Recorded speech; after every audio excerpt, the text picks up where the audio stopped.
warahmatullahi wabarakatuh. Kita lanjutkan materi kita mengenai akuntansi biaya. Kali ini kita akan membahas mengenai bab tentang metode harga pokok pesanan atau sistem perhitungan biaya berdasarkan pesanan yang kita kenal dengan istilah job order costing. Tujuan pembelajaran kita untuk materi ini yang pertama adalah memahami akumulasi biaya berdasarkan pesanan atau job order accumulation, mengidentifikasi dan menyajikan 8 ayat jurnal akuntansi biaya dasar dalam perhitungan biaya berdasarkan pesanan, kemudian memahami dan membuat kartu biaya pesanan atau job order cost sheet, menggunakan tarif overhead, predetermined overhead rate yang telah ditentukan sebelumnya dalam perhitungan biaya berdasarkan pesanan, kemudian mengenal berbagai bentuk kartu biaya atau job order cost sheet, baik pada perusahaan manufacturer maupun perusahaan jasa. Pertama, kita akan membahas dulu mengenai karakteristik kegunaan metode harga pokok pesanan. Jadi, metode harga pokok pesanan ini adalah suatu sistem akuntansi biaya perpetual yang menghimpun atau mengumpulkan biaya-biaya menurut pekerjaan-pekerjaan atau jobs tertentu. Walaupun setiap pekerjaan memiliki karakteristik yang berbeda-beda, terdapat beberapa sifat umum untuk semua pekerjaan pada sistem atau metode harga pokok pesanan atau job order costing. Yang pertama adalah tiap-tiap pekerjaan harus dapat diidentifikasikan menurut sifat fisiknya dan masing-masing biayanya. Dengan kata lain bahwa setiap pekerjaan harus dapat dibedakan secara fisik, sehingga pembebanan biaya dapat dibedakan dan dicatat dengan tepat untuk pekerjaan yang bersangkutan. Yang kedua, permintaan atau pemakaian bahan baku dan biaya tenaga kerja langsung diidentifikasikan menurut pekerjaannya dan biasanya setiap pekerjaan memiliki nomor tersendiri dan unik yang kita kenal dengan job number. Yang ketiga, overhead pabrik yang merupakan biaya produksi tidak langsung biasanya dibebankan atau applied kepada masing-masing pekerjaan berdasarkan suatu tarif yang ditetapkan terlebih dahulu, yang kita kenal atau yang akan kita pelajari sebagai predetermined rate. Yang keempat, setiap pekerjaan mempunyai daftar biaya atau kita kenal dengan job order cost sheet, atau kartu harga pokok yang menghimpun dan mengikhtisarkan biaya-biaya yang dibebankan kepada setiap pekerjaannya. Yang terakhir, laba atau rugi serta biaya atau harga pokok persatuan produk ditentukan untuk masing-masing pekerjaan. Kemudian kita bisa melihat contoh kartu biaya pesanan atau kartu harga pokok atau job cost sheet. Kartu harga pokok merupakan buku besar pembantu dari akun barang dalam proses atau work in process. Kartu harga pokok ini digunakan untuk menentukan biaya atau harga pokok dari masing-masing pekerjaan. Format dan isi dari kartu harga pokok tidak mutlak seperti ini hanya contoh karena seringkali berbeda antara satu jenis usaha dengan jenis usaha yang lainnya ataupun antar perusahaan juga mungkin memiliki standar penyusunan kartu biaya pesanan yang berbeda. Tapi isinya kita bisa lihat di sini bahwa kartu harga pokok pesanan ini berisikan informasi tentang yang pertama pasti ada header-nya. Di kolom kepalanya ini ada nama perusahaan kita ya. Di sini PT Rayburn Company alamatnya. Kemudian di sini juga ada informasi tentang nama pemesan, for-nya ya, nama pemesannya di sini adalah Lawrenceville Construction ya. Terus jenis barang atau jasa yang dipesan, produknya apa? Di sini produknya 14 Maple Drain Board, misalnya seperti itu. Jumlah barang yang dipesan, kuantitinya atau berapa.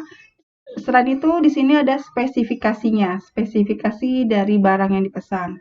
Dan selain itu kartu harga pokok pesanan memiliki nomor sendiri dan berbeda-beda.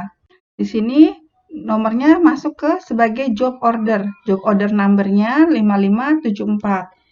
Tanggal diterima pesanannya, date ordernya bisa kita tulis di sini. Terusnya ada tanggal dimulai pekerjaan pemesanannya atau date started-nya.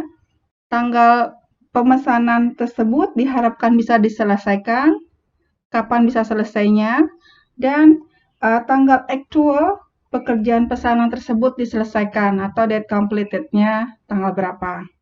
Kartu harga pokok pesanan ini juga berisikan pemakaian barang baku ya, direct material use-nya yang terpakai itu ada berapa, tanggal-tanggalnya, detail, terus ada request number jika memang ada request number-nya ditulis dari atas permintaan nomor berapa, jumlahnya berapa, totalnya berapa untuk direct material.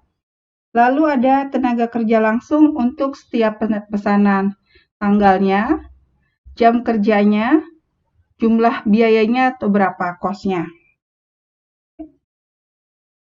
Selanjutnya juga ada harga biaya overhead pabrik yang dibebankan, factory overhead applied-nya berapa.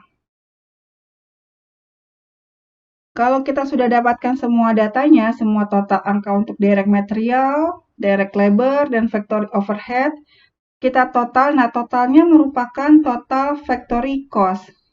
Di sini totalnya adalah 5.254 US dollar.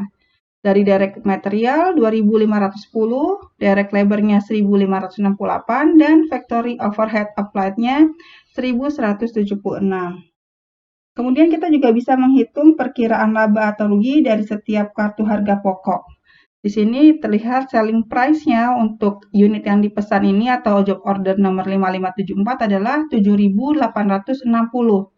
Lalu ada factory cost-nya 5.254 ini ya. Lalu ada juga marketing expense, administrasi expense, dan totalnya adalah 6.450. Sehingga labanya untuk pesanan nomor 5574 adalah 1.410. Kita lihat contohnya, di sini ada contoh PT ABC mengumpulkan data biaya produksi menggunakan akumulasi biaya berdasarkan pesanan untuk pesanan nomor 909. Datanya untuk bahan baku ada tanggal 14 September sebanyak 600, 20 September sebanyak 331, 22 September sebanyak 200, dan juga ada penggunaan tenaga kerja langsung. Minggu tanggal 20 September atau minggu kedua, ya, minggu pertama dan minggu keduanya, yaitu sebanyak 20,9 jam kerja dikali 620 rupiah per jam kerjanya. Lalu yang minggu ketiganya 20,7 jam kerja dikali dengan 720 rupiah per jamnya. Overhead pabrik dibebankan dengan tarif 80 dolar per jam mesin, di mana untuk pekerjaan 909 ini jam mesin yang digunakan adalah 10 jam mesin. Maka ketika kita akan masukkan, kita catatkan ke kartu harga pokok pesanan atau job order cost sheet-nya, kita tulis nama perusahaan kita misalnya, lalu job order number-nya jika ada informasi tanggal order, tanggal pemulainya pekerjaan, tanggal kapan pekerjaan itu akan diminta diselesaikan, dan tanggal kapan pekerjaan itu bisa terselesaikan, bisa dituliskan informasinya. Sini untuk informasi direct material bisa kita tulis, karena di soal tidak ada request number-nya, maka kita tulis tanggalnya ya. Tanggal-tanggalnya, jumlahnya, dan totalnya adalah 1.131. Untuk direct labor, tanggal 20 September 20,9 jam dikali 620, maka dapat 12.958. Tanggal 26 Septembernya 20,7 jam dikali 730, maka kita dapatkan 15.111 dolar. Total untuk direct labor-nya adalah 28.069. Untuk factory overhead applied-nya adalah 10 jam dikali rate-nya adalah 80, maka untuk factory overhead applied-nya adalah 800. Total production cost kita peroleh yaitu total direct material ditambah total direct labor ditambah dengan total factory overhead applied. Jadi totalnya adalah 30.000 dolar. Sekarang kita memasuki materi akuntansi job order costing atau akuntansi metode harga pokok pesanan. Jadi perlu dipahami bahwa dalam perusahaan manufacturer, seluruh biaya produksi akan dicatat dalam suatu akun pengendali atau controlling account yang kita kenal dengan barang dalam proses atau work in process.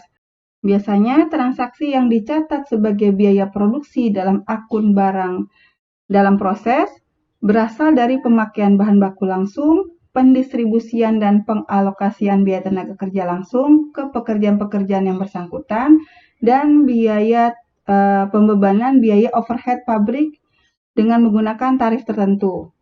Nah, pada akhir periode akuntansi nanti, saldo akun barang dalam proses harus sama dengan saldo dari seluruh kartu harga pokok. Jadi ada sinkronisasi bahwa harus sama saldo di akun buku besar barang dalam proses atau akun buku besar work in process dengan perhitungan seluruh kartu-kartu harga pokok pesanan yang ada. Dasar perhitungan biaya berdasarkan pesanan atau job order costing melibatkan 8 tipe ayat jurnal akuntansi, yaitu ada jurnal pembelian bahan baku, pengakuan biaya tenaga kerja pabrik, pengakuan biaya overhead pabrik, penggunaan bahan baku, pendistribusian beban gaji tenaga kerja, pembebanan estimasi biaya overhead, penyelesaian pesanan, dan penjualan produk atau penyerahan jasa. Kita akan coba bahas satu-satu contoh-contohnya untuk setiap ayat jurnal akuntansinya. Yang pertama adalah akuntansi biaya bahan baku. Prosedur akuntansi biaya yang berkaitan dengan akun bahan baku atau tenaga kerja dan overhead pabrik tidak jauh berbeda. Di sini terdapat dua jenis transaksi yang mempengaruhi bahan baku, yaitu pembelian dan penerimaan bahan baku. Yang kedua adalah pengeluaran dan pemakaian bahan baku. Kita lihat contohnya yang pertama. Contohnya adalah di sini kita lihat PT ABC menerima pengiriman senilai $25.000 untuk bahan baku yang dibeli tanggal 5 Januari. Penerimaan atau pembelian bahan baku ini akan dicatat menggunakan sistem perpetual, ya. Jadi pencatatan persediaan dalam perusahaan manufacturer biasanya kita menggunakan sistem perpetual. Nah, di sistem perpetual, untuk setiap pembelian dan penerimaan bahan baku, dicatat dengan mendebet akun persediaan bahan baku atau akun material, ya. Sedangkan kalau kita menggunakan sistem periodik, ya, akan dicatat ke akun pembelian. Diingat lagi tentang materi jurnal secara periodik dan perpetual. Karena di sini adalah penerimaan bahan baku sebanyak 25.000, maka kita catat di debitnya adalah material atau persediaan bahan baku sebanyak 25.000. Kreditnya adalah account payable atau utang dagang atau cash kalau transaksinya secara tunai, ya, sebanyak 25.000. Lalu yang kedua adalah pencatatan pengeluaran dan pemakaian bahan baku. Setiap pengeluaran bahan baku dari gudang penyimpanan bahan baku untuk pemakaian di pabrik harus didasarkan pada bukti permintaan bahan baku, ya. Jadi setiap transaksi pengalihan suatu barang ke unit kerja yang lain, pastikan kita mempunyai dokumen permintaan atau ada request form-nya sebagai bukti pendukung pengeluaran setiap barang, bukti permintaan bahan bakunya. Seperti sudah kita jelaskan sebelumnya bahwa transaksi pembelian maupun pemakaian bahan baku langsung dan bahan baku tidak langsung atau perlengkapan pabrik akan dicatat dalam suatu akun pengendali, yaitu akun persediaan bahan baku. Maka di sini kita lihat contohnya bahan baku langsung yang digunakan selama bulan Januari adalah sebesar 31.000, terdiri dari 2.510 untuk pesanan 5574, $24.070 untuk pesanan 5575, dan $4.420 untuk pesanan 5576. Dan perlengkapan senilai 6.000 dikeluarkan dari gudang selama bulan Januari. Jadi di sini bisa kita catat untuk pengeluaran bahan baku langsung, maka kita catat ke work in process atau barang dalam proses, ya. Work in process-nya 31.000, yaitu ini ya, 31.000. Ini adalah rinciannya, ya. Kreditnya adalah material atau persediaan bahan bakunya sebanyak 31.000 di kredit. Lalu untuk perlengkapan senilai 6.000 kita catat ke factory overhead. Factory overhead 6.000, kreditnya adalah persediaan bahan baku sebanyak 6.000 atau materialnya, ya. Jurnalnya sebenarnya bisa kita gabung, ya.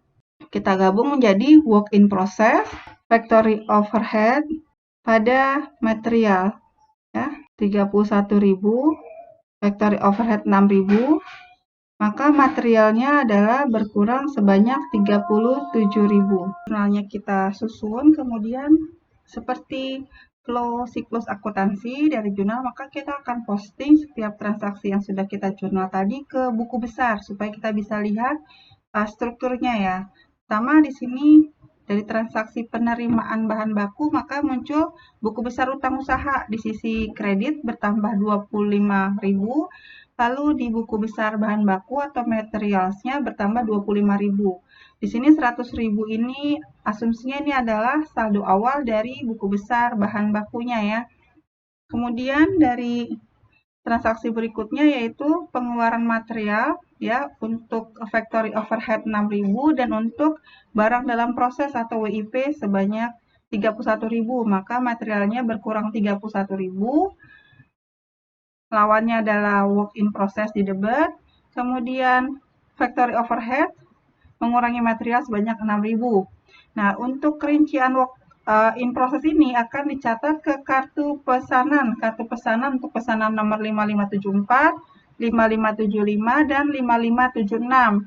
5574 sebanyak 2.510, 5575 24.070, dan 5576 4.420. Dokumen sumber dari transaksi ini adalah berdasarkan bukti permintaan bahan baku yang diurutkan berdasarkan nomor pesanan dan dimasukkan ke dalam kartu biaya pesanan. Kemudian adalah akuntansi biaya tenaga kerja atau labor ya.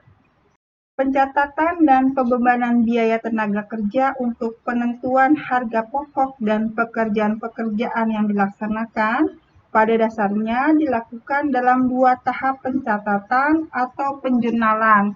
Yang pertama adalah mencatat saat terjadinya biaya upah buruh atau mencatat total gaji dan upah payroll untuk tenaga kerja langsung, direct labor-nya, dan tenaga kerja tidak langsungnya atau indirect labor yang dihimpun dalam kartu waktu. Jadi kartu waktu ini menyediakan data atau catatan mengenai jumlah jam yang dikerjakan setiap harinya oleh masing-masing tenaga kerja yang upahnya dibayarkan per jam. Di sini contohnya beban gaji dihitung dan dicatat setiap akhir bulan dan akan dibayarkan pada awal bulan berikutnya. Beban gaji pekerja pabrik untuk bulan Januari adalah 31.000. Diingat kembali bahwa pengakuan biaya walaupun belum dibayarkan tapi sudah diakui di periode tersebut ya, sudah kita accrue untuk transaksi beban gajinya. Maka kita catat jurnalnya pada saat terjadinya biaya upah buruh untuk bulan Januari adalah beban gaji atau payroll di debit, kreditnya adalah beban gaji yang masih harus dibayar atau utang gaji atau accrue payroll sebanyak 31.000.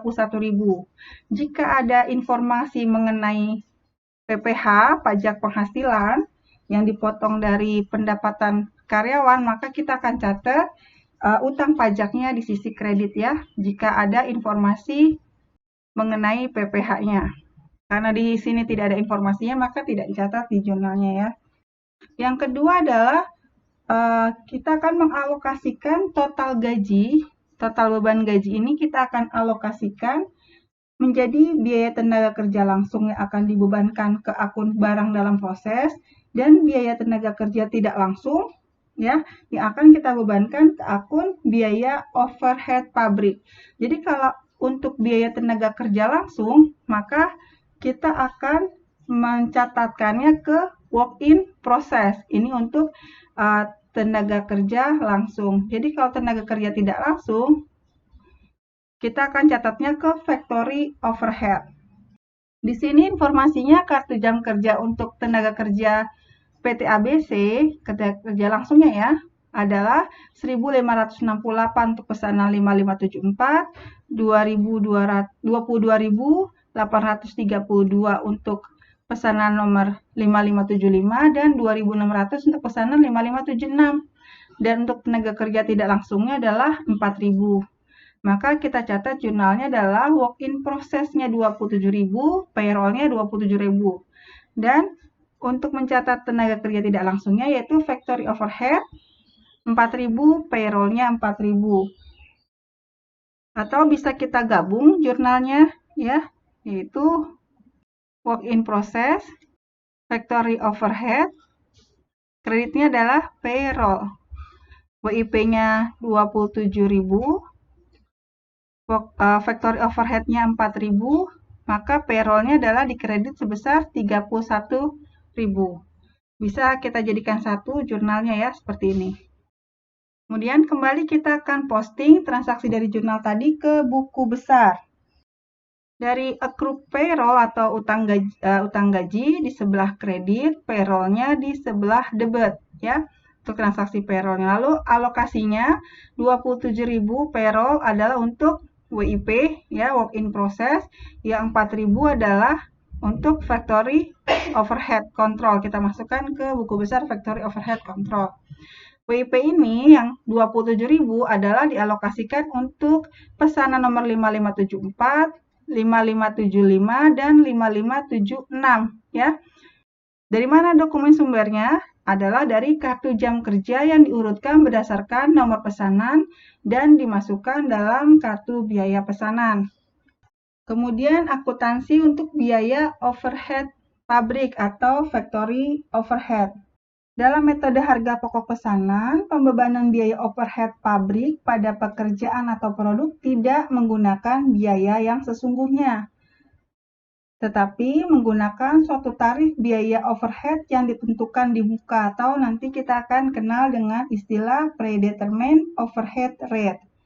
Tarif biaya overhead ini diperoleh dengan cara membagi taksiran total biaya overhead pabrik dengan basis alokasi tertentu, yaitu kapasitas atau volume produksi dalam bentuk jumlah jam tenaga kerja langsung, jumlah jam mesin, biaya tenaga kerja langsung, atau dalam satuan lain yang mempunyai hubungan dengan biaya overhead pabrik. Ada beberapa alasan mengapa biaya overhead pabrik yang sesungguhnya tidak digunakan dalam penentuan harga pokok dari pekerjaan atau dari suatu produk. Yang pertama, karena dalam biaya overhead pabrik itu terdapat elemen biaya tetap yang nilainya tidak dipengaruhi oleh volume produksi dan elemen biaya variabel yang nilainya berubah seiring dengan perubahan dalam jumlah barang yang diproduksi.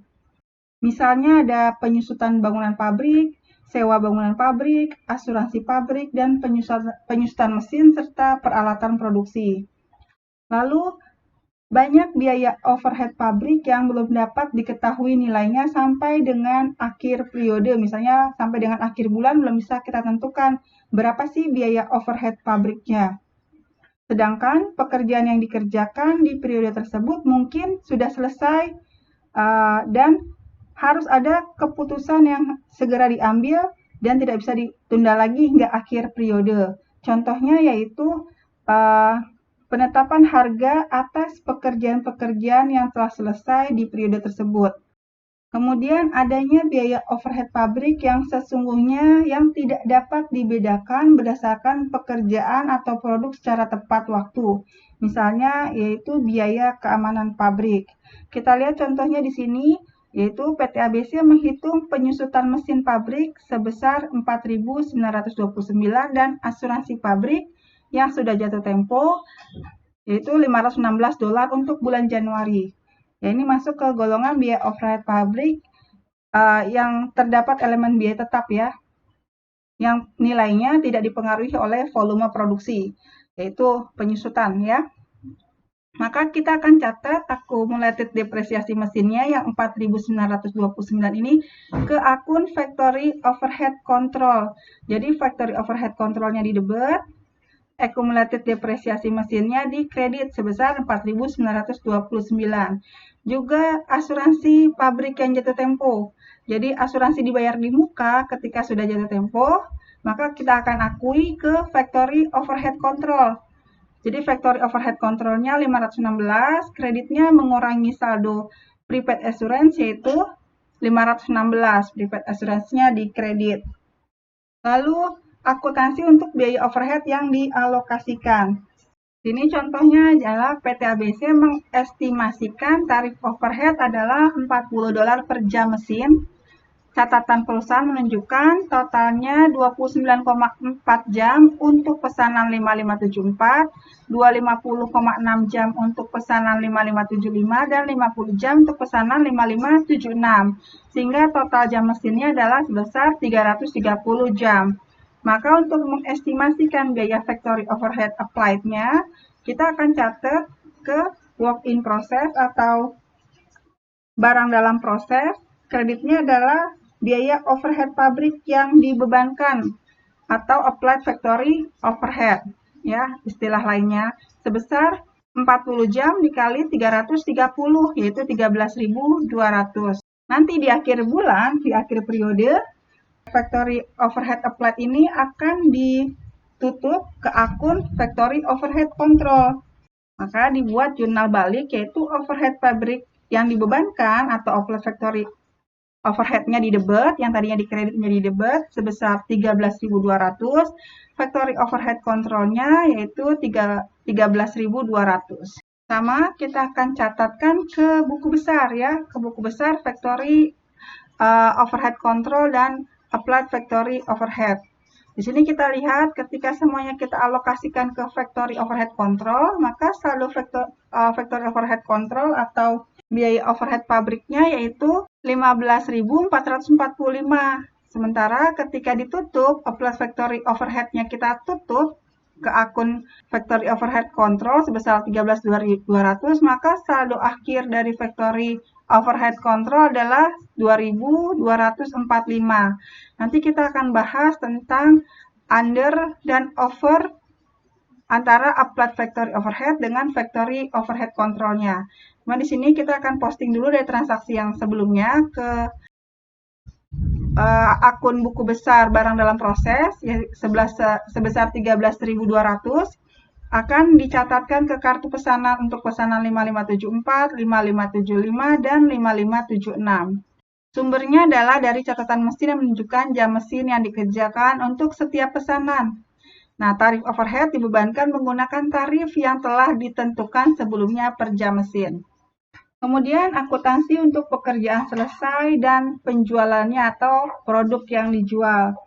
Nantinya di akhir periode saldo akun barang dalam proses atau WIP akan sama dengan jumlah biaya bahan baku langsung, biaya tenaga kerja langsung, dan biaya overhead pabrik yang dibebankan yang terdapat pada kartu harga pokok dari seluruh pekerjaan yang sedang dilaksanakan. Nanti akan ada seperti ada cross check-nya ya, mesti sama ya antara dari kartu ke buku besar barang dalam prosesnya mesti sama hasilnya. Di sini kita lihat bahwa PT ABC mengirimkan pesanan 5574 yang telah selesai, harga jualnya adalah 7.860 dan total pesanan 5574 berdasarkan kartu pesanan adalah 5.254. Di sini ada 2 ayat jurnal yang akan dibuat untuk mencatat transaksi penjualan. Yang pertama adalah kita akan mencatat pengakuan pendapatan dari penjualan dengan mendebit akun piutang dagang, ya, pengakuan pendapatannya, akun piutang dagang atau cash jika transaksinya secara tunai, ke akun penjualan, ya, sebesar harga jualnya yaitu 7.860. Yang kedua adalah kita akan membuat jurnal untuk mencatat beban pokok penjualan dari pekerjaan yang dikirimkan ke pelanggan, yaitu dengan mendebit akun beban pokok penjualan COGS dan mengkredit akun work in process atau akun barang jadi ya. Jadi sebelum ada transaksi penyerahan ini mungkin kita akan jurnal dari total biaya produksi atas pesanan nomor 5574, kita akan jurnal ke barang jadi supaya saldo buku besar barang dalam proses WIP untuk pesanan 5574 saldonya menjadi 0 ya. Jadi kita bisa jurnal barang jadi atau finish good ya ke WIP sebesar 5254. Baru transaksi yang penyerahan ini ya, mencatat beban pokok penjualan dari pekerjaan yang kita kirimkan ke penjual, yaitu COGS atau HPP ke barang jadi 5254. Kita lihat di sini kartu pesanan untuk pesanan 5575 totalnya 56926 yang terdiri dari bahan baku langsung, tenaga kerja langsung, ini tenaga kerja langsung ya.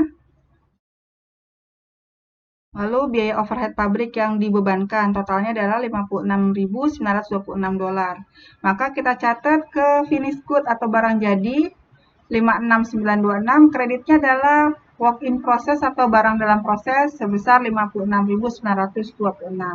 Kemudian ada perlakuan akuntansi atas biaya overhead yang lebih atau kurang pembebanannya. Jadi perlu diingat lagi bahwa kita memiliki dua jenis biaya overhead pabrik yang telah kita catat. Yang pertama adalah biaya overhead pabrik yang sesungguhnya atau factory overhead control akunnya, dan biaya overhead pabrik yang dibebankan atau applied factory overhead.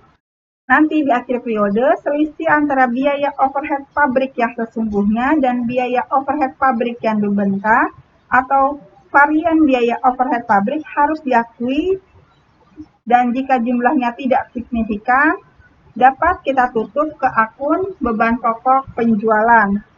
Di sini kita bisa lihat factory overhead control kita ada 15.445. Sementara akun buku besar applied factory overhead atau factory overhead yang dibebankan adalah 13.200. Di sini terlihat bahwa biaya overhead pabrik yang dibebankan ke seluruh pekerjaan pesanan yang dikerjakan oleh perusahaan selama 1 bulan ini lebih rendah atau under applied sebanyak 2.245 dibandingkan dengan biaya overhead pabrik yang sesungguhnya. Maka kita akan menutup biaya overhead pabrik yang dibebankan ke akun beban pokok penjualan. Maka jumlahnya adalah, yang pertama kita sudah tutup ini ya. Pertama kita menutup dulu menutup akun biaya factory overhead yang applied, kita tutup ke akun biaya factory overhead. Ya, jadi saldonya ketemu 2.245 under applied. Nah, selisih under dan over applied ini akan kita catat ke beban pokok penjualan. Karena di sini adalah under applied ya. Maka kita catat beban pokok penjualan di debit 2.245. Nah, biaya factory overhead kontrolnya 2.245. Ya, supaya saldo biaya factory overhead kontrolnya menjadi 0 ya, karena sudah ditutup. Oke, sampai sini dulu materi kita. Kita akan lanjutkan kembali nanti untuk pembahasan mengenai barang rusak, barang cacat, barang sisa, dan barang sampah dalam metode harga pokok pesanan. Semoga bermanfaat. Mohon maaf jika ada kekurangan. Wassalamualaikum warahmatullahi wabarakatuh.